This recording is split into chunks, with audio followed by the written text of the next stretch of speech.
There is a rose in Spanish Harlem, a red rose up in Spanish Harlem. It is a special one, it's never seen the sun. It only comes out when the moon is on the run, and all the stars are gleaming. It's growing in the street, right up through the concrete, so soft and sweet and dreamy. There is a rose in Spanish Harlem, a red rose up in Spanish Harlem, with eyes as black as coal, and look down in my soul, and starts a fire there that then I lose control and have to beg your pardon. I'm going to pick that rose and watch her as she grows in my garden. Well, good evening, everybody. We're making a special casserole tonight. Now, some people would say, well, that's taco casserole, but I call it maco casserole because, while what I'm doing is basically taco casserole, you can change this up. And as I've said before, with most of my recipes, they're ones you can experiment with and muck around with. So tonight I'm browning my beef. I'm browning my ground beef. So I started that process a while ago, so you didn't have to get bored stiff watching the beef brown in the fry pan. But that's what we've been doing, and it's pretty well browned now. And anyway, so I'm going to use taco seasoning, but if you don't like spicy food or Mexican food, okay, your secret's safe with me, I won't tell anybody. But instead of using taco seasoning, use a packet of Lipton or Knorr's onion soup mix, the powdered onion soup mix. So you're still going to use 2/3 of a cup of water, but you're going to use onion soup mix instead of taco seasoning. We are using taco seasoning and making this a taco casserole. All right, I'm going to drain the fat off and we'll be right back. All right, we're back. And I've drained off the fat, so we've got nice brown beef here. I'm going to add 2/3 of a cup of water. So follow the directions on your packet. If the taco seasoning you're using says to use a cup of water, then use a cup of water. Just follow it like you would if you were making taco mix. Now if you're using onion soup mix instead of the taco mix, I would not use more than a cup of water, cup maximum. Okay, I'm using Old El Paso taco seasoning. Just I prefer it. I have on occasion used the generic and it's not too bad, but I just prefer Old El Paso. So to my friends in and from El Paso, Texas, greetings from north of the 49, up here in Saskatchewan, Canada, where we like Tex-Mex food as well. Only most people I run into in Canada don't really know what spicy means, so I think they might get a bit of a shock when they go down to Texas and have something down there that's labeled spicy compared to what's labeled spicy here. So once you've mixed that in, we're going to let that simmer for a bit. I've got my burner turned down not quite to a simmer. And then we're going to, you can see, I have a 8 by 12 casserole dish. And I'm using multi-grain Tostitos, and I'm going to put a layer of those on the bottom of the casserole dish. Don't want it too thick, but enough to cover the bottom. I did grease the casserole dish with some butter beforehand. So just a few here and there. Try and have as little of the glass exposed as possible.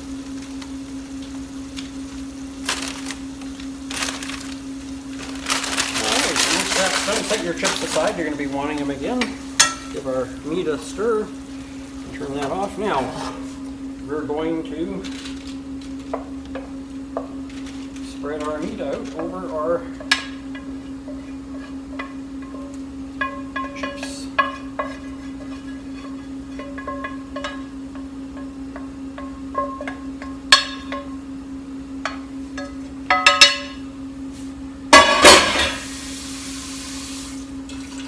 try and spread out your meat as evenly as you can here.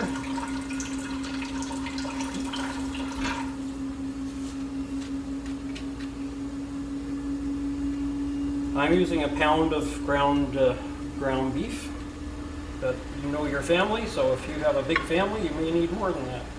Or if you have a small family with big appetites. Or if the reverse is true, you have a big family with small appetites. So just adjust your casserole size and your meat to fit your family. If it's just you, you might want to use an 8x8 casserole. And now, we're going to preheat our oven to 350 degrees, which I forgot to do. And while that's doing that,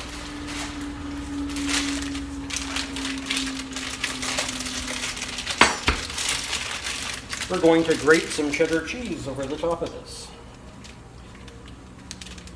Now, I'm using a fine grater. Just find that way you don't tend to get lumps when your cheese melts. It gives you a more even layer of melted cheese. And don't be stingy with your cheese, unless you don't like cheese, in which case be as stingy as you want.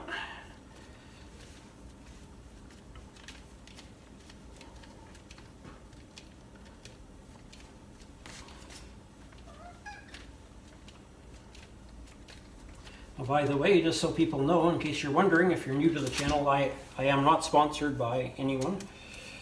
So no old El Paso products aren't paying me a penny to promote their products. I just happen to be a person who likes their products. Alright, so once that's done and the oven gets up to temperature, we'll pop it in the oven and we'll be back when the oven's ready. Alright, our oven is up to temperature. We're going to put our casserole in at 350 degrees for 30 minutes. So we'll set our timer for 30 minutes. And we'll be back then and we'll finish it up. Well, our time is up on our 30 minutes in the oven, so we're going to pull our casserole out and we'll get fixing her up and putting the final touches on. Be sure to turn the oven off.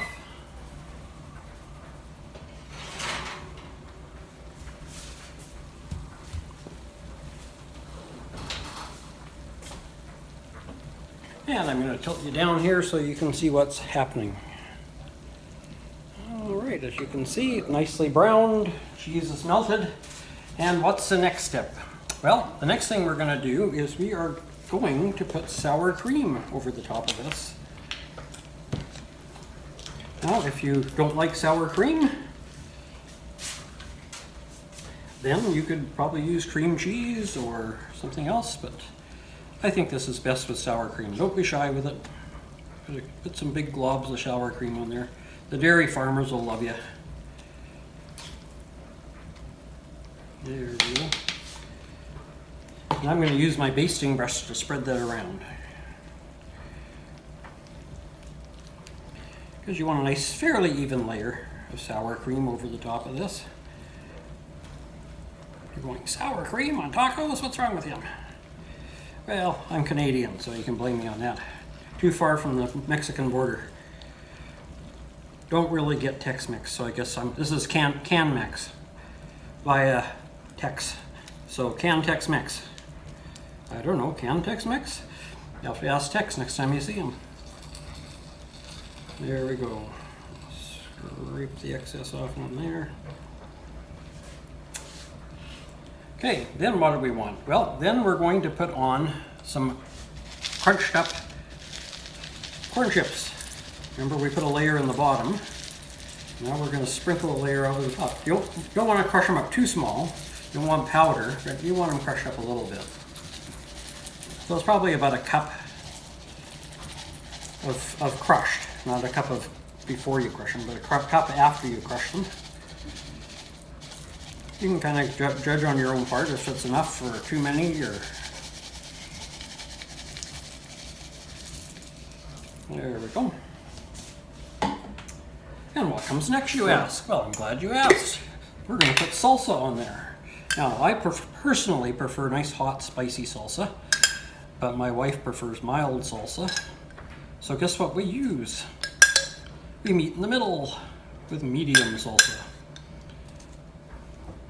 And just kind of spread that around. Oh, somebody's trying to get my wife's attention and it's not me.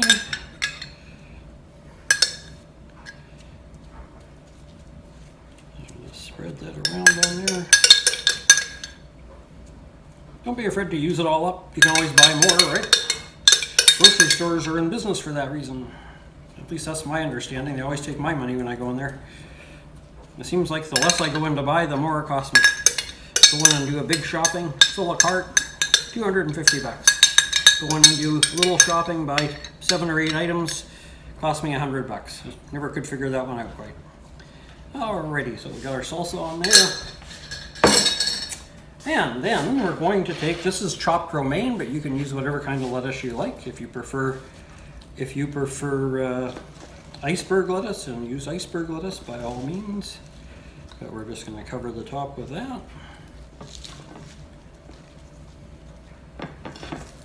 And if you don't like chopping lettuce, then you can buy it already chopped, I believe.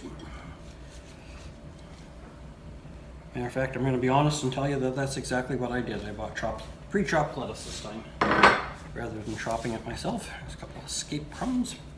And then just to garnish the top to make it look pretty before we serve it, I'm going to grate on some more cheddar cheese, because you can never have enough cheese.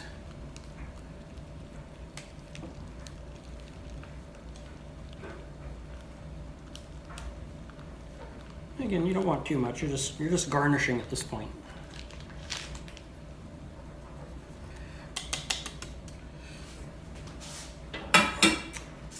And there we have it. Our Taco Casserole. Like I say, you can change things up if you prefer. Don't like Mexican seasonings, then change it up and use onion soup mix.